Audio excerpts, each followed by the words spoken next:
This episode of Disruption Nation is brought to you by a good friend of mine, Tricia Turner, EXP. Check her out.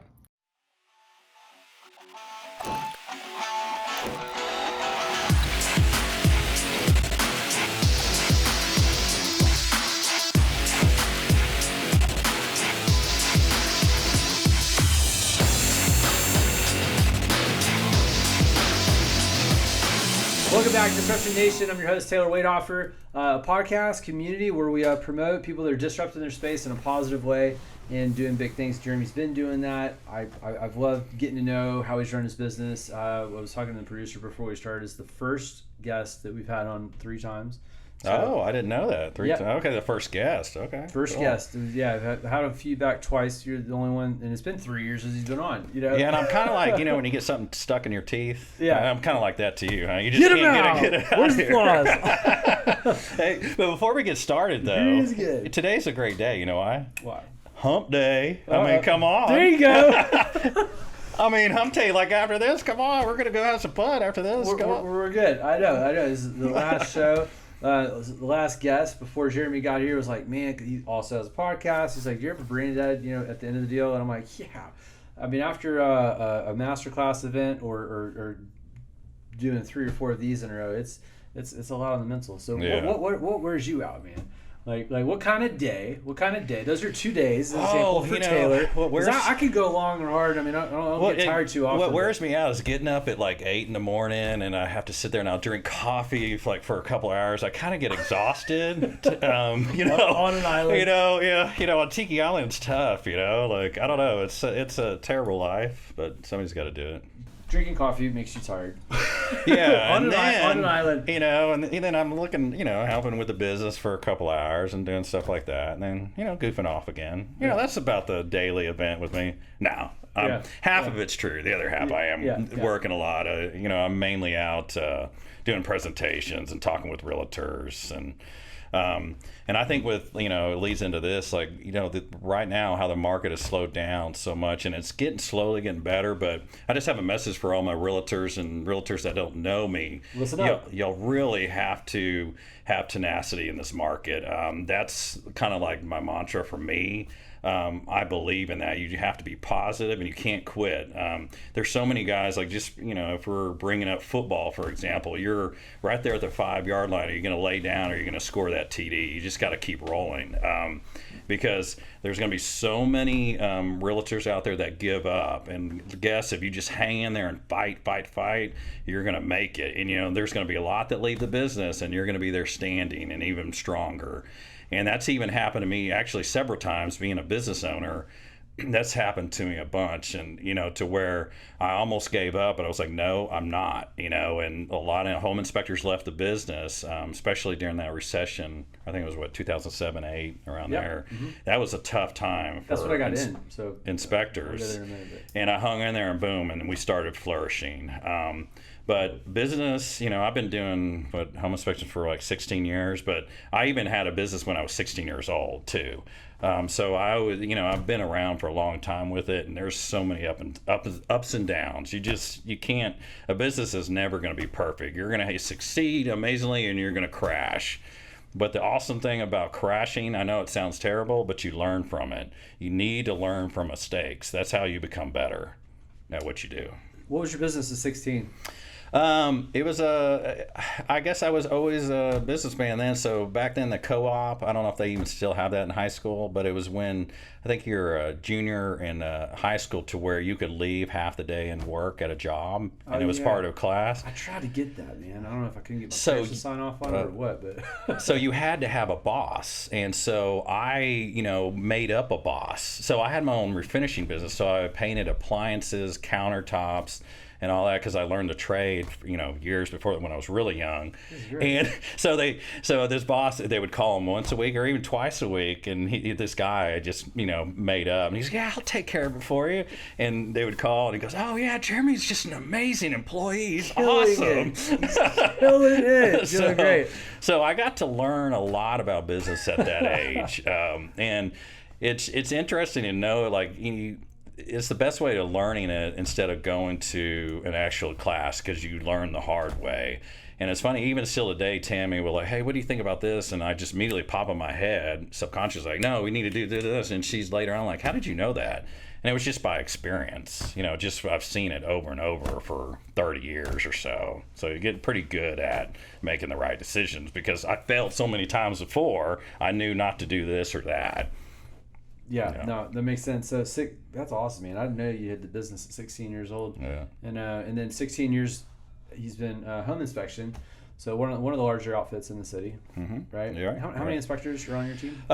We were at 10, but since the slowdown, we're at 8 now. So we're fortunate that that's all. There's a whole lot of, especially company out there is doing a lot worse, and they've lost quite a bit. So we're fighting our way through. Practice what you preach, right? Yeah. Right. And back to 2008 and then the mindset, it's obviously helpful, and because it's inevitable. There's going to be so many people that are going to get out of the market right now, and so here's the trend, right? So in 2008 and 9, what I got to hear, like, this is like 24 to 36 months removed, but afterwards, a lot of the people that did not get out of the market when the market was bad, the new cool thing, fad, whatever, to talk about was how much better the market is now, because a lot of the agents that got in subprime, were flushed out, and there was a lot more for the ones that stayed, right? So if you got 5 yards left to go, it's things like that to think about when it's like, man, do I want to pay to renew my license? Well, you probably should, because a lot of other people are making the same decision, and they're going to decide not to. So exactly, it's just like you're showing up, you're going to beat them, more times than not. So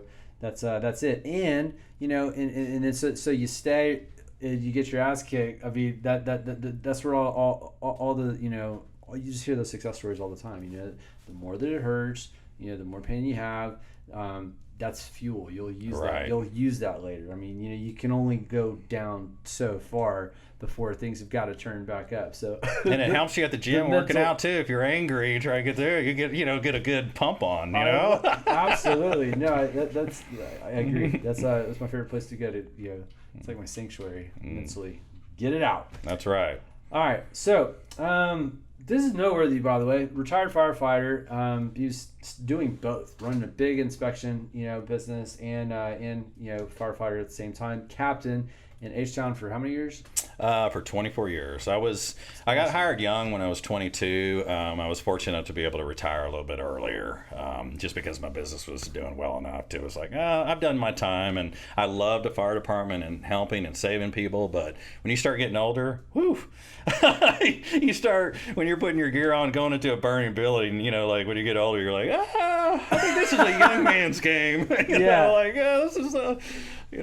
So one of his stories, this is 2 years ago or 3 years ago or something, but riding shotgun, loud sirens, down 45, pulling up, to a big accident, the car's on fire, right? And I don't know if you said it or if it was the caption, but it was like, just another day at the office. But I think you might have said it, because the tone there was, I found it funny. I mean, some serious shit going on. I mean, there's a car burning in the middle of the freeway and traffic's backed up, who knows how far, but he's just like, man, just, Well, what it is. It's kind of like the only time, like, let's say those shows and movies about firefighters, when a lot of it's unrealistic, but some of it's true, to where, let's say they're, you're going to, let's doing CPR on a patient, they're talking about other stuff because they're so used to doing it. They've done it 1,000 times. So you're like, hey, where are we going to dinner tonight? And you're doing all this, but you're professional. You're getting the job done. You're flying through it, but you just get used to that. It's just another day at an office. Right. Like it sounds strange, but I appreciated that. It's I'm all about like shock value, outside perspective, disrupting shit, disruption nation, and it's so where most people that see a fire truck or a car burning on fire, they're gonna freak out. And then you have being calm. A great firefighter is calm in all situations, and that's huge. Before, let's say some chaos is going on, and then for people to see that, it calms their nerves. And I can't tell you how many times I've heard that. They just, I feel so much better that you're here and the way you're relaxed. And because that's huge, just your demeanor and calm and relaxed and to get through it. And then they feel calm. But if you're panicking, like, oh my God, they're going to be freaking out too. So you got to be there for them and be strong. That's noteworthy, 100%. Yeah. All right, let's go back to business. So the second time you came on the podcast, was that 19 when you launched the virtual, the VR? Yeah. I believe so. Yeah, first virtual reality or inspection company, Right. in the In the world so far. I haven't seen anybody. Some people are trying to do it now, but it's difficult, and they have to figure out how I did it. But yeah, I mean that's going to eventually happen. But it's pretty exciting to be the first ever to do the virtual reality report. It was so exciting, and like we're similar is like we fire fast, we're both visionaries, so like our conversations can run rampant a lot. And when he first reached out and was excited, he's like, look, I know I was just on, I mean, it was like 8 months prior or something, maybe a year prior. He's like, but I want to come back on because I'm launching this new thing and I got to get it out because I mean, it might be 6 months or a year. I don't know how much time, and then I remember asking, just kind of checking the temperature because everybody's always got competition. Look how many realtors are just in Houston alone.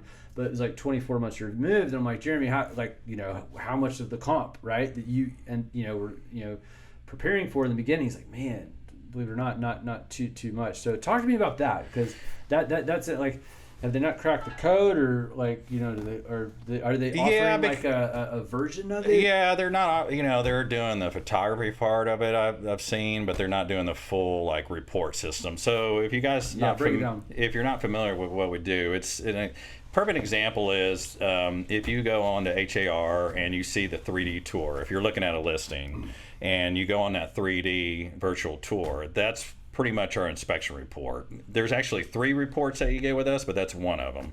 And what it is well, you can travel through 3D, and wherever there's a dot, there's an issue. There's either going to be a video or a description of what's wrong. And what's cool about that is when you're traveling through there, let's say there's something wrong with your dishwasher. You'll see a dot on there, you click it, and then click on it, and then there's going to be a video, an inspector explaining exactly what's wrong with it. What's so awesome about that, there's no more confusion about it, because a lot of times it's hard to describe things in a report, and we'd get realtors and clients all the time calling us like, I don't understand, what do you mean by this? So after that, it's no question, you know exactly what's going on. And really, after that we came up with this concept, we found that now we've been doing it close to 4 years, that it's really for the client. The realtor, you guys are too busy to be dealing with it, unless you want to see the videos on there to see exactly, for your understanding. But you guys will get a summary and you don't have to worry about it. It's mainly for the client so they have a complete understanding. Because these reports now, who wants to, look at an 80, 90, 100-page report, We hear it all the time. The client will get it and just throw it to the realtor and say, hey, you deal with it. I don't know what's going on. But now the client at least has an understanding of what's exactly wrong with the house and not. So that's what's so great about it. And what's another thing is marketing. I'm kind of going off script here. That's whether you realtors, like, you need to market yourself and be different. That's one of the things of my goals was always with this business was to be different, because it's Red Star, that's completely different. When I was getting an inspection business, everybody had the exact same kind of name, and they had the eyeglass or whatever, everything, they were all the same. I'm trying to be different, and as realtors, you need to be different. You need to distinguish yourself, come up with something to where you separate yourselves, because if you don't separate yourself, you're just like the herd, you're just like the sheep, you're just like everybody else. And that to me was, with marketing, is one of the most important things on that. And to give you an example of how well that works is that when I want to do a presentation for a real estate office, we would go in there and ask, hey, you have any meetings like that we can sponsor, do things like that? And they're like, whatever, we don't have anything, available. They'll play a game, say, oh, not till next year, And I said, well, let me show you this. This is what we're doing. This is why we're so different. They immediately like, oh, that's interesting. Can you come on Tuesday? And then we actually in 2 weeks we have a meeting opening. Like, that's happened to me several times. Yeah. And it changes their tune because it's something different, It does. I have a Matterport question for you. So, is that different? Are you using Matterport to provide the inspection report that you're doing? Right. Or is that something different? Yeah, we're using Matterport technology for that. And eventually, hopefully, what I want to do, the new Matterport cameras come out. They actually can do the outside too. So that's the flaw of it. When I came up with it, it was only interior. So eventually, we're going to be able to do the whole thing. Okay, and then forgive me because I'm not in it. I mean, I'm very aware. I don't know if I can forgive you, but I'll move on. No. What? No, did you want to elaborate? No, I'm just joking. No, God, sorry. Well, okay, so like in Expos and the Matterport, I know it's a real tool that that they use, right? To sell and show the home. Right. Kind of similar with the dot, and you're following it around the house. Right. Yours has the inspection report behind it, but I mean, so if they're offering that to realtors at like an expo, for example, are they not offering that to other inspection companies to be able to do what you're doing? Like, I mean, does that make sense? No, I don't, I'm sorry. I lost you on that. Like, Well, okay, so Matterport, like Right, realtors, it's right. like this will be a virtual way for the consumer to be able to see the house. oh yeah, when they put it on their listing. Exactly, Yeah, but right. they haven't figured out like you haven't had a ton of competition, right? Right, So yeah, nobody has figured like because it takes a lot of inspection. you don't have to give all your secrets. That's all Right, I'm saying. But I'm just inspector's saying, job like, is- that's yeah, like that's yeah. pretty obvious. Like if it was an option. So Yeah. I was just- Inspector's job is really hard and complicated. So then a lot of inspectors don't want to get into that too and haven't figured out because it adds a whole lot more work to, on their plate. So we just figured out a way of doing it to where it works. And that took me, quite a while to figure that out. And that's another thing. Sometimes things don't make sense at first and say like I can't do it because there's so many problems. Sometimes you just need to go for it and do it and figure it out, get to the top and figure out the dots later. Just like Steve Jobs, he was the same way. He's like, hey, let's do this and then we're going to figure out. And there were some major issues that I had and I knew and I was like, man, I hope we can fix this and solve this. And then as soon as I launched it, we were able to fix all those issues that I came across. And so that's, if I had the attitude of like, I don't know, this ain't gonna work, forget it. If I had that attitude, this would have never happened. Yeah, it was inspiring hearing how the whole thing transpired. And tell this part if you don't mind. I mean, I kind of want to refresh you on it, but something like 3 days you wrote consistently, or you didn't sleep for 3 days, or something like that. But like his wife Tammy, was just So it was talking about it. It's like he was just like, we got to do this right now. So it's one of those things. So maybe 10 years ago, I guess, I came out and was like, man, that would be really cool to have a 3D inspection report. Yeah. Thought about it. I was like, dreamed a little bit about it. And I was like, and I never thought about it again because I was like, the technology's not there. So then I saw Matterport and what they were able to do. And I was like, oh, that's cool. And then I woke up at 4 a.m. and I'm like, that's it. I can do this. It immediately dawned on me, like, I can pull this off. This is exactly what I was thinking 10 years ago. And so then for 4 days, I was like, couldn't sleep because I was like, man, what if somebody already is doing this or coming out with it? And I was like, I got to be the first, So I would have a problem and I would fix it. And I was like, okay, now this is an issue. How can I fix this? And so I would, that's why I didn't sleep for days, because I was solving it as fast as I could to fix like how to make this work and make it possible. Yeah. And then all the money it takes. Sometimes when you have a gut feeling, like, I have 8, inspectors at the time then, and to buy all these cameras and just all the money to dump into it. And that's a big gamble. It's like I put all this money on black and said, let's roll. What if it wouldn't have worked, Yeah. But it did, but there's sometimes you got to know when to just go for it, know? And so, yeah, that's where it was at. So. Yeah, I just think it's a cool story. Thanks for sharing, because I think that a lot of people probably wish that they were that passionate and as excited about their business or their life to where they couldn't sleep, because some of the things that I've done that have been the most self-rewarding and enjoyable and fun, or when I literally can't sleep at night, had plenty of sleep, ate plenty, whatever, Right. Not even bad though, and you hear people talk about it all the time. I do. I mean, like I'll hear it on other podcasts or read it in books, and they're like, they'll use Beyonce and just these super type A or super successful people that they'll go like 15 hours with forgetting to eat lunch or whatever, because they're just so consumed and invested in what they're doing. And for years it was like always like wanted that, right? And then I think and that is an awesome story of having it like at the climax. And then I'm sure, like you said, there's bumps in the road and there's a lot of things you had to connect all the dots, but you saw the peak and you're like, I'm fucking gonna go for it, and then I'll figure it all out. So respect, man. I think it's a cool story and a phenomenal product. So all right, what about maybe some struggles, maybe some of the dots, or just anywhere else in the real estate or inspection in your business, like a tough spot? How'd you overcome it? Because you've been around 16 years, so I mean, there's always how I came over with the VR side of it, or just business in general, or business in general. Yeah, business. I mean, you have your ups and downs no matter what. I mean, I guess let me break this down farther back. So when it was just me, fire department, and I was doing inspections, and as firefighters, we all have to have side jobs. We just don't make enough money.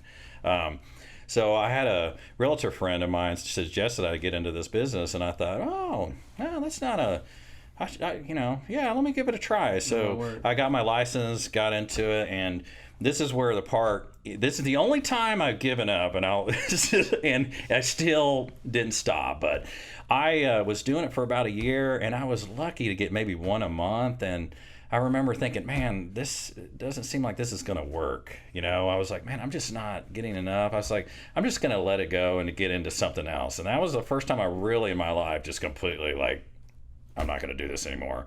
Well, right after I came up with that decision, within 5 minutes, I got a phone call. Hey, can you do this home inspection for me? And I was like, yeah, I need the money. All right, okay. Even though I was going to give up. So I did it. And then all of a sudden, the next day I got another call and another call, another call. And then all of a sudden, here I'm doing 2 or 3 a day. So I went from nothing to just like that when I made the wrong decision at the time that I was going to quit. Yeah. That's when it started going off. And so then it was very hard for me because I was working 24 hours. So our shift for the fire department was 24 on, off, and for 24, and then another 24 hours, and then 5 days off. Well, I would do, in this, I don't even know how I pulled it off, but I would get no sleep for 24 hours, or maybe 2 or 3 hours. I would go, and then back then I did 3 a day. So I would do 3 in my middle day, go home and finally at least get some sleep, and then go to the fire department and hardly get any sleep. And then my 5 days off, I was doing 3 days. And so I did that for about 4 years. I was killing myself. So I worked 7 days a week for 4 years. And my wife thinks she helped me out so much on the last time I just got a twitch on one of my jobs, because after 4 years, there was this house that was just a piece of junk. And to be honest, when it's that bad, I was like, I do not want to do this. And the client was just insisting on it. It had foundation, the whole thing was falling down. And I knew this report's going to take me till midnight. And for some reason, something clicked, and I was like, I can't do this anymore. I can't, And then I called my wife, and he's like, I'm about to rip my clothes off, and I'm running down the street naked because I can't do this anymore. I can't. It's not possible. And so she's like, don't calm down. You're going to make it. Right. So like during the inspection, she was just talking to me, just, hey, like sweet thoughts, and just getting me through, because like I was like, I don't know, I can't do this. And I learned a lesson is like, you can't kill yourself like that, because I was always a hard worker. And why didn't I hire somebody else then? Why didn't I start to progress and, become bigger? So after that was a big learning lesson. And then when I hired somebody, then there was a hard transition. When they hired, they only wanted me. They didn't want my new guy at all. So it took a year of fighting them, like, no, I'm not doing it. He's going to do it. And I'm booked already. So it took a little while. And once after that year, and it started taking off with these other guys I was hiring, then they were like, Jeremy who? They didn't even know who I was anymore. I just kind of faded away, on that. So that's just a little tidbit of, stuff that, I went through, ups and downs. But there's a lot more, with the economy. Like even this year, or the end of last year, we've slowed down a lot, and we had to fight through and get through that. So that's probably, I would say this is probably one of the most challenging years I've had, as far as getting, but even though 2007-8 was extremely difficult, I'd say this is a little bit harder, because I don't want to let people go, and I'm trying to fight and get more work, because I don't want to have that phone conversation with my inspector and have so I'm doing everything I can to keep it going, to get through it. Yeah, makes sense, man. That's real deal, real life stuff. For anybody who wants to know, how can they get a hold of you? Well, you can go to our website. You can actually contact me. You can get a hold of me that way. What's the website? It's redstarhomeinspection.com. So you can get a hold of me that way, or you can, the phone number on there you can call, and if you need to talk to me, you can just request me, and our girls will let me know, and I can give you a call back on that.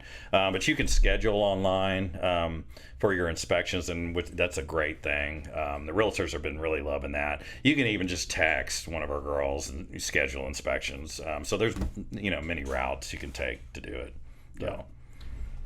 good business, good people. Give them a shot if you haven't used Red Star already. Got a couple questions for you before I wrap us up and get us out of here. What's your favorite restaurant, man?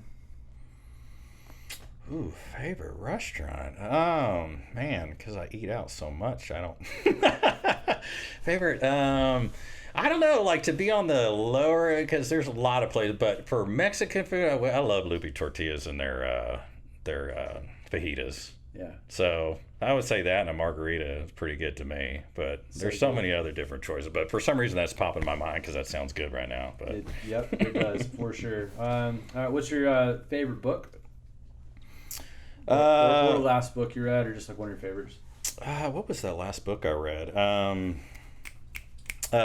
Rich Dad, Poor Dad. Is that it? Yeah. That one book. Yeah. So that was the last one I read. So. Gotcha. Dream vacation. Well, I've already been to Bora Bora, and that was, I don't know if I could top that, but where I'd like to go is Bali would be next on the list. Yeah, I would love to go there. I just saw something on Bali is like one of the nicest cheap for the bang for the buck. Yeah. Reasonable. You can live off $3,000. You'll be rich there. $3,000 a month. I mean, you can't beat that in healthcare and all that. It was on some list. They were your top 10 vacation destinations, and Bali was on there, and I never paid attention to it. All right, what else? Dream car? Well, I have a lot of them. I love classic cars, but I would say if I had to, it'd be a Ferrari, Lambo, and then some old school Broncos, old Broncos. And I'm a Jeep guy too, so I used to restore Jeeps. So I love CJ5s and 7s and stuff like that. So. I know he's a boat guy also. So I know you like taking the boat out. What's your dream boat? Dream boat. I don't know. It would have to. So I'm an extremist. So I love my boat. So the next one would be like a yacht. So I'm like one extreme to the other. Yeah, I know. So here, my dreams are way up here. So so it'd be probably the next one if I already have a boat. Like a fishing boat, I would want the yacht next. What else would you want? I mean, you gotta have them both. That's right. The yacht, you can put the boat in the yacht. Yeah. Why not? What else, man? Shoot, what's Tammy's favorite thing? Doing what she's doing now, doing the whole law of attraction, the class. She's just really excited about that. So I would say right now, this is her favorite thing. She's just loving it. Yeah. And she's loving I can't helping. Talk to her about it, 'cause I already and know. she's helping a lot of realtors. She's getting so much, so many realtors reaching out to her. And then out of all the time, she's kind of timed it perfect because how the market is, everybody needs positivity. Needs help. Law of attraction at its finest right there. That's right. So I would say she just absolutely enjoys helping people. What's your favorite product or brand that you can't live without? I can't live without coffee. I know that. Respect. Yep. I know. Yeah. If I was on an island and I only had alcohol or coffee as a choice, I would have to pick coffee, I think. Even though that's a tough one, but caffeinated. Yeah, that's right. Oh man. Even though my wife would say I'm a liar, she's like, bull. Right, debatable. Well, do you get to pick every day, or yeah? Can you change it? No, that's it. You have one or the other. You're on a, I'd argue that way. I'd be like, all right, hold on, what, a week on, a week off, or you gotta figure this out. Choose carefully. Well, before I get out of here, is there anything else you want to say? Just never give up. Tenacity. Like I said, that's who I am, and that's no matter what. You just have to keep moving forward. Just keep going. This is not time to quit. So, love it. That's life lesson number 25 in my household. I tell my boys that all the time when they're complaining about something. I'm like, look, man, what's life lesson number 25? Never quit, never give up, Dad. Yes. So everything you're saying right now, it's you're breaking the rules. Knock it off. But anyways, well, hey guys, thanks for checking us out. If you got any value, definitely reach out to Jeremy and Red Star. If you are looking at for a community of people that are disrupting their space and sharing the best tips and tricks of real estate, but beyond just that, this is a phenomenal community and home for you. Give us a like, subscribe, share, all that good stuff. Or if you want to be a guest on Disruption Nation or know a business that would benefit from doing so, please reach out to me. Send me a DM on any platform, and we will see you on the other side. Be great. Take care. Thanks, brother. All right, man. You did great. That was good.